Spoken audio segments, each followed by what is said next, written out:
Hello everyone, আমি পায়েল। আমার নতুন একটি ভিডিওতে সবাইকে এত ভালোবাসা। আশা করি আপনারা সবাই খুব ভালো আছেন আর আমরাও কিন্তু বেশ ভালোই আছি।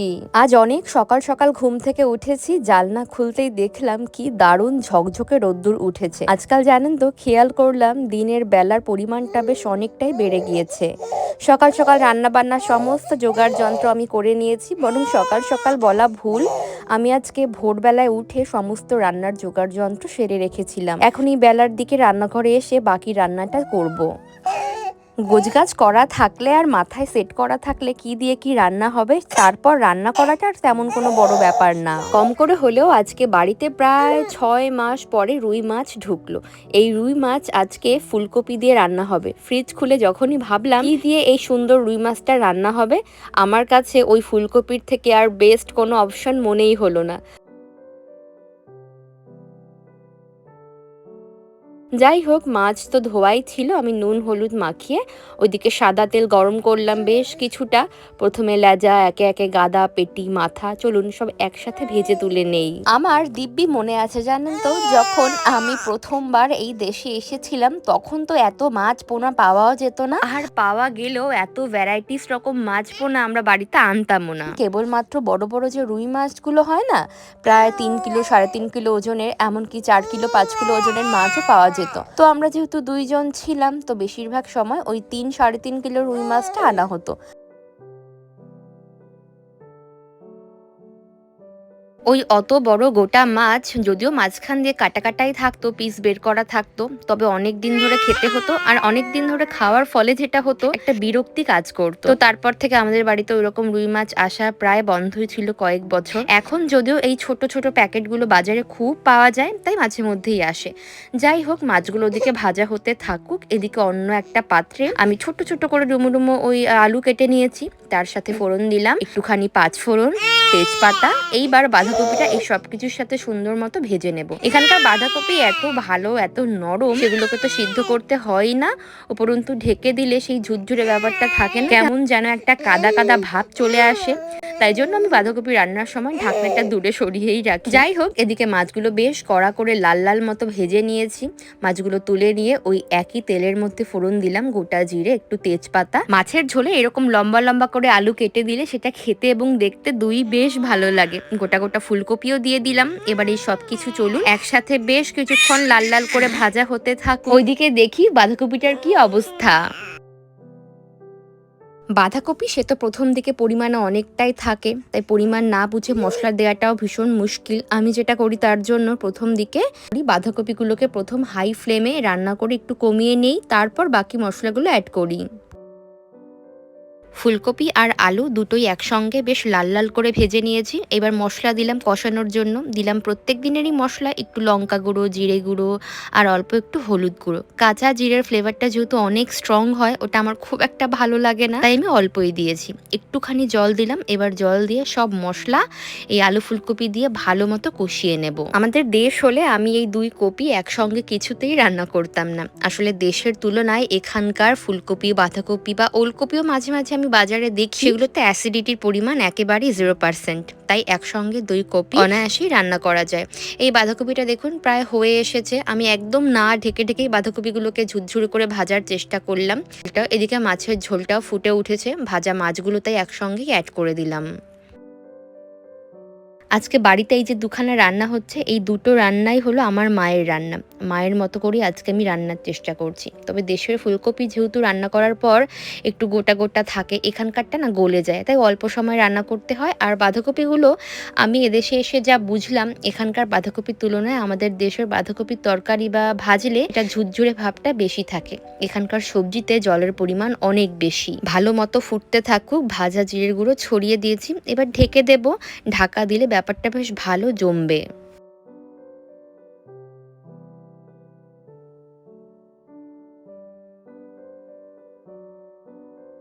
আজকে যেহেতু ছুটির দিন তাই জন্য ওর পাপা আর মিহি ঘুমোচ্ছে এখনো পর্যন্ত।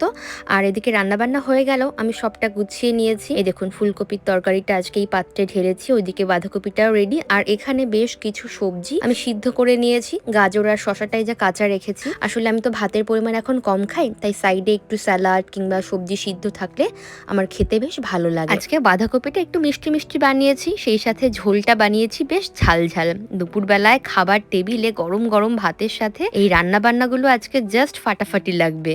এদিকে মিহি ঘুম থেকে উঠে পড়লো, ওকে আমি স্নান সারিয়ে দিলাম। ওর পাপা আবার বের হলো বাজারে কিছু টুকিটাকি জিনিস আনতে। মিহি, তুমি ঘুম থেকে উঠে পড়েছো মাম্মা? অল্প অল্প কাঁদছিলে তুমি? তুমি অল্প অল্প কাঁদছিলে বেবি? অল্প অল্প কাঁদছিলে? মিহি বলো, জানো মিমিরা আমি না কালকে খাট থেকে পড়ে গেছি খেলতে খেলতে। বলো মাম্মা, বলো বলো মিমিরা গতকালকে আমি পড়ে গিয়েছিলাম খেলা করতে করতে। বলো মাম্মা আমাকে ডক্টরের কাছে নিয়ে গিয়েছিল, আমি এখন ভালো আছি, আমি কোনো ইনজোর হইনি। ওয়াও, ভীষণ সুন্দর রোদ্দুর উঠেছে, এই কারণে ঘরটা একদম আলো ঝলমলে। তো আমি মিহিকে এখানে নিয়ে এসেছি, রান্নাবান্না হয়ে গিয়েছে, জাস্ট কিচেনটা ক্লিন করব, দিয়ে তারপরে স্নান করতে যাব। জানি না কেন কাঞ্চন বাড়িতে থাকলে আমার সমস্ত কাজে লেট হয়, আমি যেন সব কাজে খুব ঢিলেমি দিই। ও বেরিয়েছে বলে আমি ঘরটাকে একটুখানি ক্লিন আপ করে নিচ্ছি। প্রথম ভ্যাকিউম দিয়ে নিয়েছি, উপরের ময়লাটা যখন পরিষ্কার হয়ে যায় তারপর এই ওয়াইপস দিয়ে পরিষ্কার করতে বেশ সুবিধা হয়। এতে কি হয়, ওয়াইপস যেমন কম খরচ হয় তেমনি নোংরাটাও কম ওঠে। সেই ওসাকা থেকে ঘুরে আসার পর আমরা তেমন আর কোথাও খুব একটা যাইনি, তাই ভাবলাম আজকে যেহেতু সকাল সকাল সমস্তটা হয়ে গিয়েছে, ওর পাপা তাই বাজার থেকে ফিরলে আমরা আজকে একসাথে ওই বিকাল বিকাল নাগাদ আমাদের এখানকারই একটি শ্রাইন থেকে ঘুরে আসব। যদিও সেই শ্রাইন সম্পর্কে আমার খুব একটা জানাশোনা নেই, কাঞ্চন বললো নাকি বেশ সুন্দর শ্রাইনটা, নিরিবিলি জায়গায় একটু গ্রামের দিকে। তো আজকে আমরা খাওয়া দাওয়া সেরে সেদিকেই যাব। এখন চলুন কাঞ্চন ফেরার আগে ঝটপট করে আমি ঘরটা ক্লিন করে নিই, তারপর মিহিকে নিয়ে আমি আবার স্নানে যাব। যাই হোক, স্নান সেরে আমি খাবার দাবার গুছিয়ে নিয়েছি, কাঞ্চনের ওদিকে লাঞ্চ সারা হয়ে গিয়েছে। মিহিকে রেডি করে দেওয়ার পর মিহি ওর কাছেই রয়েছে, আমরা জাস্ট খেয়ে দিয়ে নিয়ে বের হব। আজকে আমরা খুব সুন্দর একটা জায়গায় ঘুরতে এসেছি, একদম ওই বাড়ির থেকে 30-40 মিনিটের একটা ডিস্টেন্স রয়েছে। দেখুন কি সুন্দর একটা শ্রাইন রয়েছে এখানে। এটা আমাদের শহরেরই একটি শ্রাইন, বাট আমরা জানতাম না, অনেক ভেতরে আর কি, একটু গ্রাম সাইডে। আমাদের শহর থেকে প্রায় 40 মিনিট মতো ড্রাইভের পথে হলো এটা।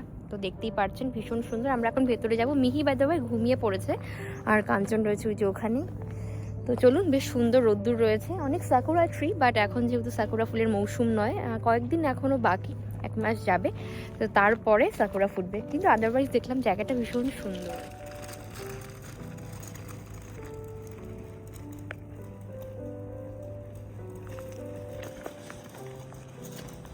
ভালোই কিন্তু জায়গাটা, লোকজনও দেখে আছে কয়েকজন। হ্যাঁ হ্যাঁ হ্যাঁ, সাকুরাটাই বেশি সুন্দর লাগে। এগুলো সব বড় বড় চেরি ফুলের গাছ, এগুলো সব। মন্দিরটা যতটা না সুন্দর তার থেকে বেশি সুন্দর লাগছে, চারিদিকে এত সাকুরা ফুলের গাছ। এই সাকুরাগুলো একসঙ্গে ফুটলে কেমন লাগবে ভাবুন। আর এই দেখুন এই সাইডটাতে কি সুন্দর একটা পাগোডা স্টাইল শ্রাইন রয়েছে, ভীষণ সুন্দর। 1 2 3 থাক থাকে সাধারণত এই ধরনের প্যাগোডাগুলোতে, ভীষণ সুন্দর। আর এই সাইডে আরেকটা মন্দির রয়েছে, একটা স্ট্যাচু রয়েছে বুদ্ধার, তো সেখানে আমরা যাবো। আর একটা জিনিস দেখবেন, আসুন।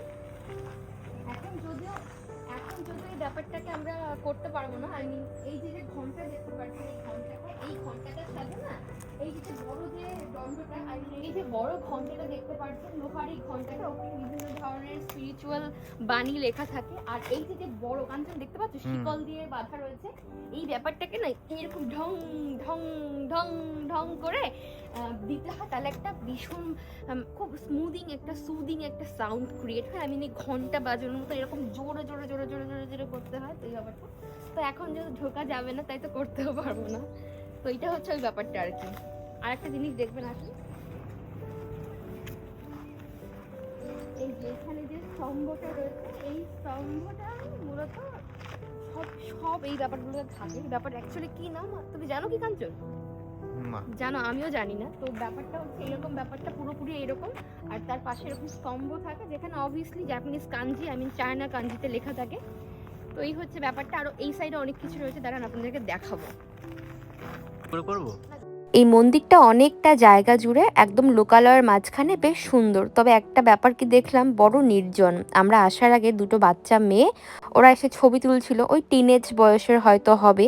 তো ওরা চলে যাওয়ার পর কেবলমাত্র আমরা তিনজনই রয়েছি, তার মধ্যে একজন তো রয়েছে ঘুমিয়ে। মন্দিরটা আজকে আর খোলা নেই, খোলা থাকলে আপনাদের ভেতরটাও দেখাতে পারতাম। আমরা সাধারণত যেই রকম বুদ্ধা দেখে অভ্যস্ত, এটা কিন্তু ওই বুদ্ধা না, এটা অ্যাকচুয়ালি শিন্টোইজম ধর্মের বুদ্ধা।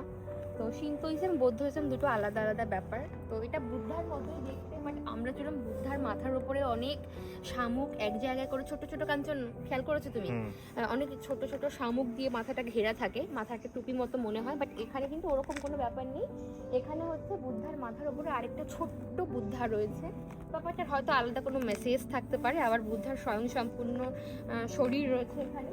আর এখানে না প্রতি সপ্তাহে ধূপ দেওয়া যায়, কিন্তু এখানে এখন কোনো ব্যবস্থা নেই, তাই জন্য আমরা আর দিতে পারলাম না। তাই হচ্ছে ব্যাপার। এই পুরো স্ট্যাচুটা হচ্ছে এরকম।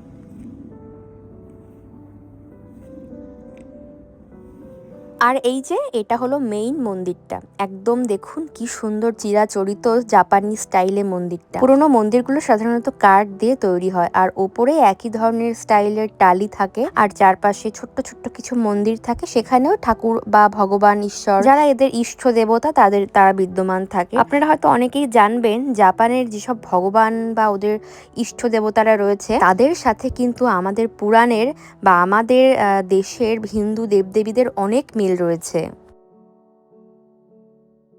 আমাদের দেশের মন্দিরগুলোতে যেমন ঘন্টা থাকে, এখানকার মন্দিরেও থাকে, তবে একটু অন্য স্টাইলের। প্রথমে একটা লোহার চাকতি মতো থাকে, আর তার অপোজিটে থাকে একটা লোহার ছোট্ট টুকরো, সেটাকে এই নরম সুতোর দড়ির সাহায্যে ধাক্কা দিলেই ঢং ঢং করে শব্দ হয়। বেশ, চলুন আজকের ভিডিওটা না হয় এখানেই শেষ করলাম। কেমন লাগলো প্লিজ কমেন্ট বক্সে জানাতে ভুলবেন না। দেখা হচ্ছে সবার সাথে পরবর্তী নতুন ভিডিও। সবাই খুব ভালো থাকবেন, সুস্থ থাকবেন। Tata, bye bye.